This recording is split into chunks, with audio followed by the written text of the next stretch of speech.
administrator for the city of Monterey, and I'd like to call the zoning administrator April 21st meeting to order at 3 p.m. Can our administrative staff announce city staff members present? Here with us today, we have Principal Planner Fernando Roveri serving as the zoning administrator. We have Associate Planner Christy Sabdo, myself, Recording Secretary Jennifer Cleary, and Administrative Assistant Stephanie Coda. And for members of the public who would like to join, we do encourage you to join our meetings via Zoom Gov, a secure service that connects you live with no lag time. This meeting is also streamed live on youtube.com/City of Monterey with a 10-second delay and Comcast channel 25 with up to a 90-second delay. If you would like to provide public comment, please join the meeting using Zoom or by telephone, making sure to join in time to accommodate delays. To join the Zoom meeting from a computer or phone, use the link or phone numbers on the agenda posted at isearchmonterey.org. Since the meeting has started, you'll find the agenda under the Recent tab. To join by telephone, dial 833-568-8864 toll free. Once again, that phone number is 833-568-8864 toll free. Then enter the webinar ID 160-666-5889. Once again, this ZA webinar ID is 160-666-5889. If prompted for a participant ID, press pound. Detailed instructions for using Zoom are available at monterey.org/public comments.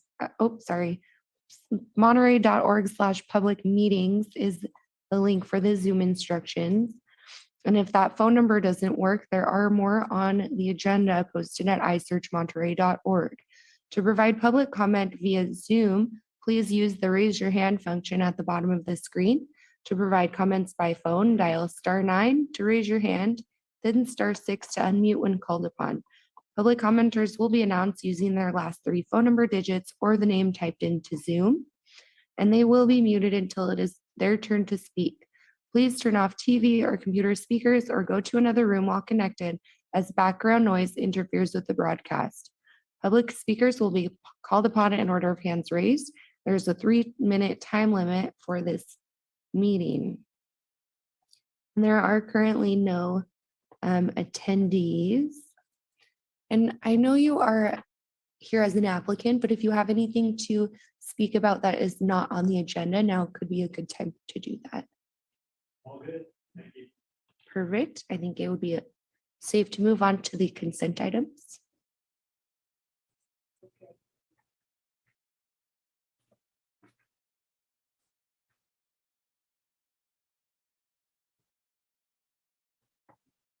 Okay, let's open the consent agenda, which has 2 items on it: approval of the March 17th minutes and April 7th minutes. Could we? Okay. Do we have anyone from the public who would like to comment on the minutes? I currently see no attendees in the meeting, but once again, to join the Zoom meeting from a computer or phone, use the link or phone numbers on the agenda posted at isearchmonterey.org. To join by phone, dial 833-568-8864, then enter the webinar ID 160-666-5889. I see nobody joining the meeting, but I can let you know if that changes. Okay. So I will approve the March 17th and April 7th minutes. Okay. And now our first public hearing item number 4, consider 476 Tyler Street, use permit application UP 22004 to allow a change in use by partially converting existing ground floor commercial space within an existing mixed-use building into 3 studio apartments and 1 storage space for lease by on-site tenants. Applicant George Ash, architect. Property owner, Saucito Land Company. PCD zoning district. Commercial general plan designation exempt from CEQA, Article 19, Section 15301, Class 1. Can we have our staff report? Sure. My name is Christy Sabdo, Associate Planner with the City of Monterey. The project is located at 476 Tyler Street. The proposal is for a partial conversion of commercial ground floor use to residential and on-site storage within a mixed-use building. A use permit has been submitted and let's move forward. The project location. So the parcel is located between Alvarado and Tyler Street. You'll note that there are two buildings on the property. The property is zoned Plan Community D, so it's in the downtown specific plan. The land use designation is commercial, and again, it's in downtown. There are two buildings on the parcel. Building A is at 459 Alvarado Street. That building fronts on Alvarado Street, and then 476 Tyler Street, which fronts on Tyler, and that is Building B. That's the subject building where there's a change of use proposed. Here are some photographs of the building fronting Tyler Street, Building B.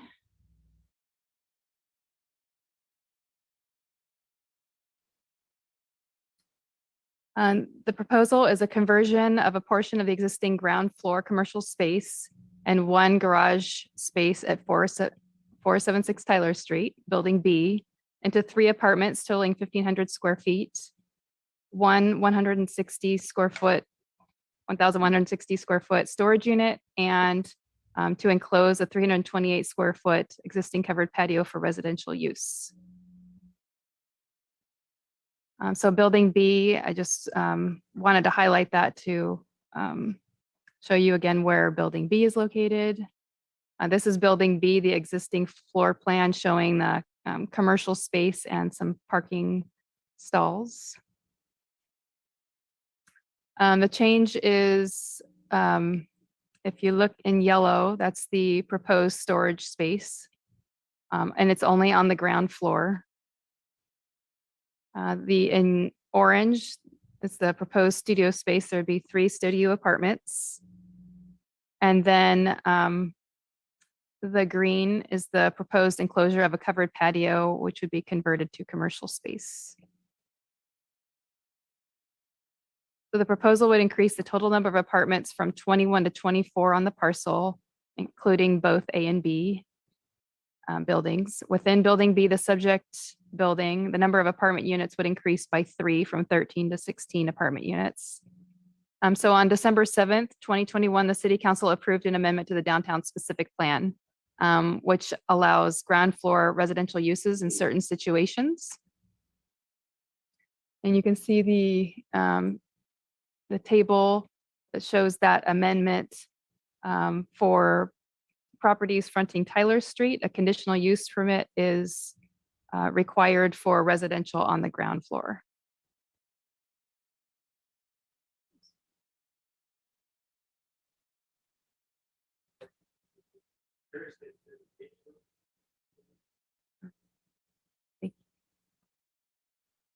Okay, thank you. So the commercial self-storage units or spaces for off-site uses are not allowed in the downtown specific plan. However, the proposed self-storage unit would only be leased to on-site tenants located in Building A or B and within the subject parcel. There's a special condition of approval that staff has included to ensure that the property owner continues to lease the self-storage unit to on-site tenants only. There is sufficient parking for the proposed change of use. The downtown specific plan requires 0.5 spaces per residential unit. And also there is no minimum parking for commercial. So the proposed change from 21 apartments to 24 requires a total of 12 spaces.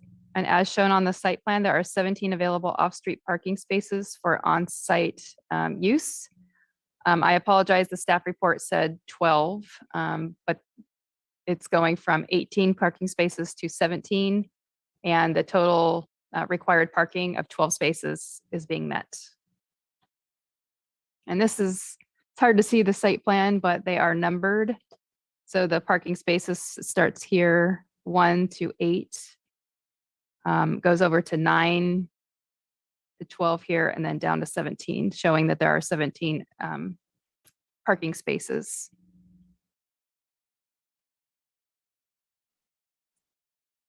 So the use permit findings, number 1, that the proposed use is in accord with the objectives of this chapter and the purposes of the zone. The proposal is consistent with the downtown specific plan. Goal B, which states direct future population growth into mixed use neighborhoods. Also on December 7th, 2021, the City Council approved an amendment to the downtown specific plan allowing ground floor residential uses. Residential uses along Tyler requires a use permit, which is being proposed. Also, commercial self-storage units or spaces for off-site uses are not allowed in the downtown specific plan. However, the proposed self-storage unit would only be leased to on-site tenants located in building A or B and within the subject parcel. There's sufficient parking for the proposed change of use. The downtown specific plan requires 0.5 spaces per residential unit, and the parking requirements are being met as stated previously. Use permit finding 2, that the proposed use and the proposed conditions under which it would be operated or maintained will be consistent with the general plan, will not be detrimental to the public health, safety, or welfare of persons residing or working in or adjacent to the neighborhood of such use, and will not be detrimental to the properties or improvements in the vicinity or to the general welfare of the city. On the general plan, commercial designation supports residential uses for properties designated commercial. The general plan states commercial uses are also a primary source for new housing and mixed use or apartment developments. Economic element goal D encourages housing, including mixed use housing, to meet the needs of businesses. The proposed use, use permit finding 3, that the proposed use will comply with any specific condition required for that use. The proposed use will be required to comply with all conditions for that proposed use. We've added special condition 1, that the on-site storage space at 476 Tyler Street shall only be leased by the property owner to the on-site tenants of the parcel. Lease of the storage space to off-site tenants is prohibited. Staff recommends that the zoning administrator adopt a resolution approving use permit UP 220004 to allow a change of use by partially converting existing ground floor commercial space into 3 studio apartments and 1 storage space at a mixed-use building located at 476 Tyler Street with conditions of approval. Staff is available for any questions, and the applicant is in attendance. Thank you, Christy. I do have some questions, and I'll try to only ask you questions that you can answer, and then I'll ask Sure. the architect the rest of the questions. So are there 16 units? Would there be 16 units total in building B? Okay. Oh, sorry. Yes. Would increase Okay, from 13 to 16 with a proposed change. so does that mean that there are 8 existing units in building A? Or maybe the, Yes. okay.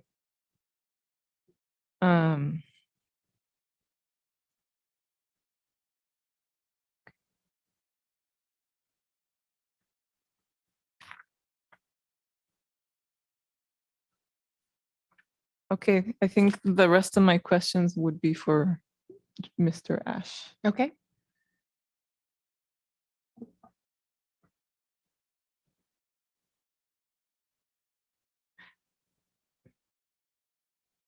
You have to press the button. Thank you. Okay, hi, I'm George Ash. I'm the architect for the project. And before we get to questions, I would just say that I work closely with Christy on doing the staff report, and we agree completely with everything in the staff report and the recommendation. So it was a good collaborative effort. So I'm happy to answer whatever questions you have. And Jerry would be available if he needs to jump in and answer a question as well. I think he's Okay, listening. So, okay. So there would be a total of 24 apartment units in the parcel. correct. What was the reason for going above the required parking originally? Well, originally it was just because there was room for for parking between the two buildings, the way we had the circulation flow for garbage pickup and all that. And so it made sense to provide the parking, and some of it is covered, and I mean, some of it's private garage and some of it is open. So, and it was untied to the apartments. That was Mhm. part of the approval from the city back in 2014. I think we got our use permit, I believe. I think the building was built and finished in 16. So it was just because we had the room to do it. Would losing that 18th parking space have any impact to the commercial tenants? Not at all, no. And it's really the only way, once we, the way that space is configured, once we put the apartments and the front retail space in, that's sort of a landlocked piece of the building. So we needed that access to the outside to access that space Hmm. in the middle of the building. Oh, And okay. since we had extra parking, it made sense to do that way. Okay. So yeah, that parking space is gonna become access to the storage. Is that correct? That's correct. It'll be the entrance, the garage door. We're going to remove the garage door and put in a man door and a window, and it'll be access to the storage space. And we originally were thinking about breaking up into smaller, but they, I think, have someone interested in renting it all. So that's why we took, and it's an on-site tenant already. So Oh. that's why we revised it to make it just one. Oh, okay. The existing covered patio, Yes. what's its use now? So originally when the building was built, that was going to be a restaurant, that whole space. And that was going to be in the back area, was going to be the kitchen and the storage and the prep area. And the front would be the seating and there Mm. was going to be a bar area. And then that covered patio was outdoor seating. Well, we had two restaurants interested. Both of them fell through. The spaces have been vacant ever since the building was built in 2016. And so when the city approved the idea of having the ground floor residential, it really made sense to put the building to use and get rid of that sort of vacant space down there and the fencing that's been up. And so right now the outdoor patio is just sitting there, but by enclosing some of it to make that front retail space or front commercial space a little bit nicer, and then it'll become an outdoor patio for each of the apartments now. Mhm, They'll have their own little outdoor patio, which is nice. mhm. Okay.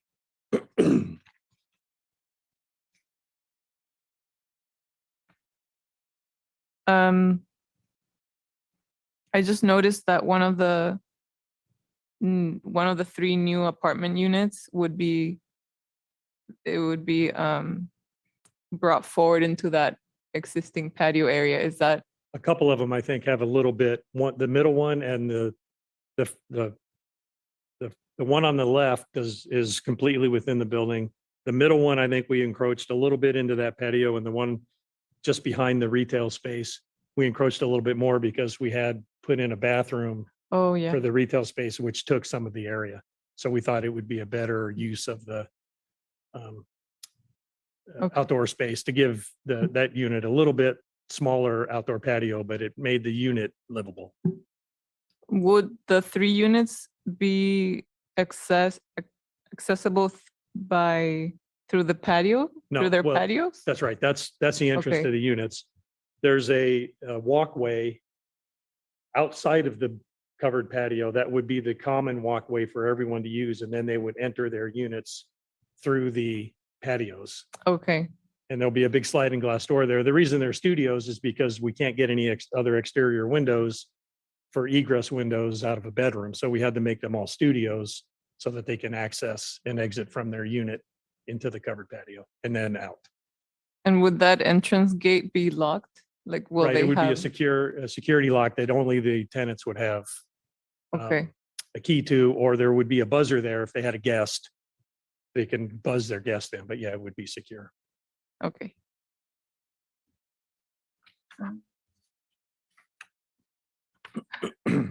Those are all my questions. Does the other, you said Jerry? Jerry Anderson. The other representative have any I'm comments? or guessing not, but questions? There is a hand raised and Oh. I do think that it is the other applicant, Gary, so I can Okay, allow you to talk. It's the last three phone numbers with 011.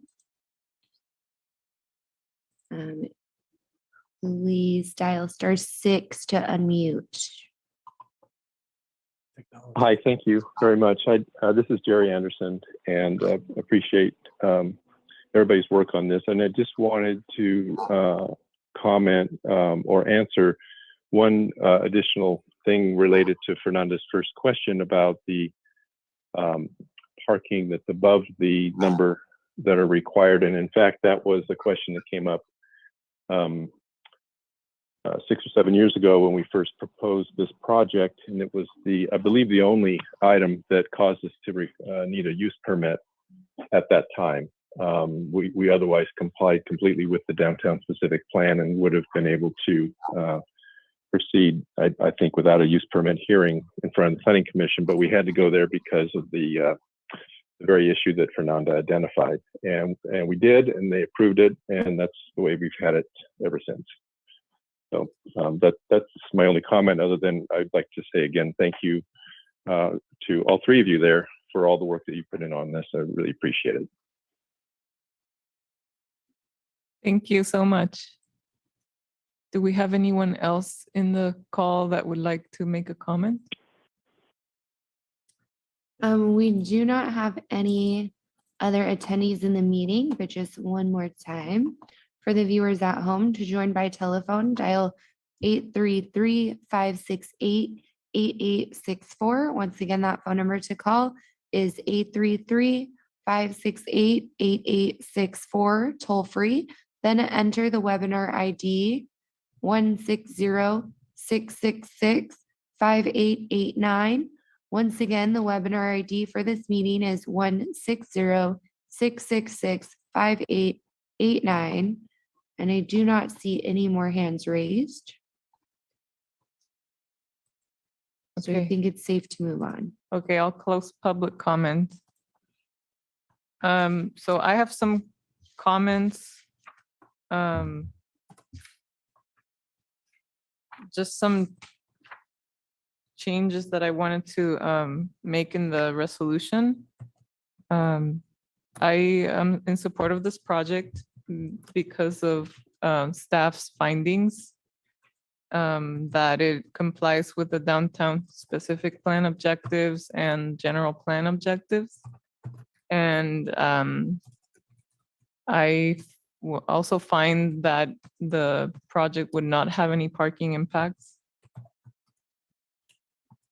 I do want to add to the CEQA findings in the resolution that the one that starts with exception B, no cumulative impacts are anticipated because the site is developed and the change in use would minimally expand the building footprint.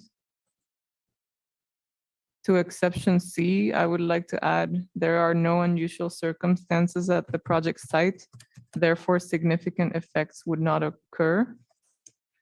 And then I would add to exception F, minimal groundwork may be required to plumb the proposed 3 studio apartments and expand the building footprint.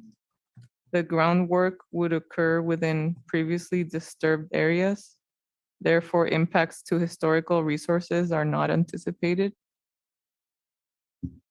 And then in finding number 1, I would like to correct the APN. The correct APN number is 001-574-029-000. And then also in finding number 1, the last paragraph of it, I would like to correct the number of parking spaces. So the sentence should read, as shown on the site plan, there are 17 available off-street parking spaces on site for building A and B. And then in the special condition of approval number 1, I would also like to again correct the APN to read 001-574-029-000. And then I would like to add a standard condition of approval that prior to building permit issuance, an architectural review permit shall be required for the proposed exterior building alterations following use permit approval. And so with that, I would like to approve the project with the stated changes.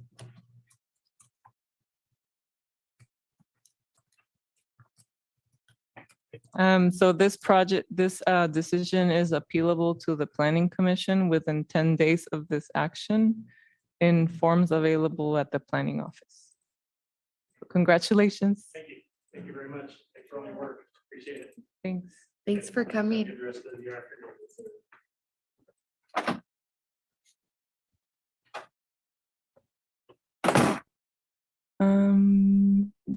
I would like to thank the staff that are present and Jerry Anderson, if he's still there. And I would like to adjourn the meeting at 3:27 p.m.